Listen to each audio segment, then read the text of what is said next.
Oh, no phobias. He teasing us. Naughty, naughty. Why you teasing us? He's naughty, naughty. Okay, but yeah, I guess. Oh, there we go. Likes to scale the moment he gets the War Axe and possibly maybe even a Brute Force breastplate or a Demon Wings is probably going to be over for them. Yep. But as we speak now, if we entering into the Land of Dawn, having both sides on this on their position, Team Liquid on the blue, APBREN on the red.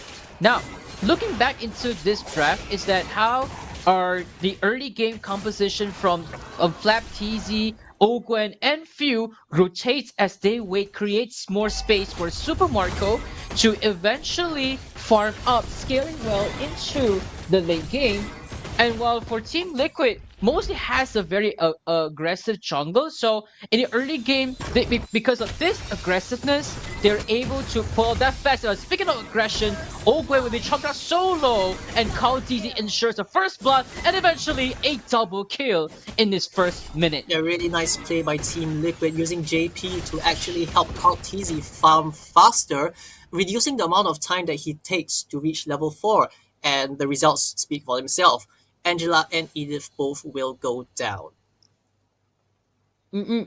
Now, moving up, this is a very great idea. Having JP and also for KaoTZ, both of these roamer and jungler composition to constantly give pressure into the jungle. KaoTZ ensuring him not to fall, not to farm especially. I'm sorry. This is one thing that has been well portrayed and it's been triggered that well for Team Liquid. Now, Falcon APBREN, they might as well just let go of that turtle and let a Liquid to have it and eventually farm nicely. But now, looking at the top side, Benecutie is slow enough. Maybe there will be the early game gank. And speaking of which, KaoTZ with the Tempest play, almost forcing out the flicker from Benecutie as he steps out of the way. Yeah, it's a good thing Benecutie survived right there. If he had died, that would mean EXP to KaoTZ, and oh, is Few gonna die here? There we go. Oh my! Yoinked up into the sky with Kusing's Crimson Flare. But yeah, as I was saying, if Benecutie had fallen right there, he would have lost a wave, lost his life, lost gold, and lost EXP. Now, Team Liquid, they aim very short of EXP and close into the turtles here. And okay, Flap TZ, goodbye. Yo, that deadly combo though. Like, you come with the Lantern Flare and with the Ejector. That was just a chain of crowd controls. That's a bit too much, isn't it? It is just too much. Juicing is just so painful to be, a painful thing to be dealt with. But plus with the Ejector curse. Dang, that was just so aggressive, but he's going for more. JP is ready for the Ejector right now. Once again, toss Ogun into the sky, but now here comes the hard card and the Tempest of play, trying to buy the favor onto Sanji. One more hit is going to be taking down Sanji on the mid lane. Well, this level gap that Sanford and Flap TZ has is a little bit extreme, don't you think? Level 6 and a level 4. But I think that 4-man gang just now really showed the amount of respect that they had for Flap TZ. So if that Terizla does scale up, that's bad news. And Team Liquid really does not want that. So what did Team Liquid do? Go down and ensure that Temmers does not farm. Now, it's just going to be up to Sanford to see whether he can maintain that level gap. Yep. So this is the level gap they have to use to see. Having it to slightly extend the level gap early on. Having KaoTZ right now has 2 levels ahead. KaoTZ right now would need to be playing very passively while they need to try to reduce the pain caused by Team Liquid. And this is going to be a very huge job scope to be handled by Falcon APBREN. And now the turtle will be spawned again. I'm not sure on will Liquid go for the contest once again. Maybe KaoTZ might be able to just fly in and get a Retribution steal. But at this point, I think that's the only thing they can do. And even if he just flies in, there's a chance that the unstoppable force from JP will catch him off guard. And speaking of being caught off guard, Few has been chunked up so low, less than 50%, or maybe 25% eventually. And now the turtle fight will be just initiated now. KaoTZ will be looking for an opportunity to steal, Will he succeed? I'm not so sure, but Shani comes in, but eventually Skull TZ will ignite the turtle as well. Sand4 comes in through, join the fight, and of course to the Primus route, trying to buy some time as well. Hardgar could not be just useless as well. Phew, goes down, but here comes Skull TZ, picks up a double, and is all left to 7-2. TLPH looking for a domination. Yeah, Team Liquid really picking apart FCAP right here with the unstoppable force for one, locking Carl TZ out of the fight, preventing him from taking the turtle. And after that, Sanji just came in and picked up whoever was not in the fight and brought them into the fight against their will. So now looking at the items, we're going to see Claude with the Demon Hunter sword already really nice against Flap TZ. And Jusing already on that glowing wand, so that's gonna be a little bit of a messy fight for FCAP if they were to take one right now. Yep, so Primer Rev has been spent by Ogwen in this very early time. Sanji was just burning him down. JP constantly stand in the enemy's map. This is going to be a very huge aggression. There's no way that Falcon APBREN will be given any air of breath from Team Liquid. It's going to be constantly just stand in the ground and force them, you stay right here. Yeah. You're not going to make a move. That Team Liquid really putting their foot on the ground. Now they have the level advantage. And I think that's what they really wanted. In order to have the oppression, the map control, you need that level advantage. And here we go. We're going to see Ogwen being tossed into it, trying to bait out that Primal Rev. If it does come out, it's going to be hard for them. And as we say, Primal Rev does come out and Ogwen will be down.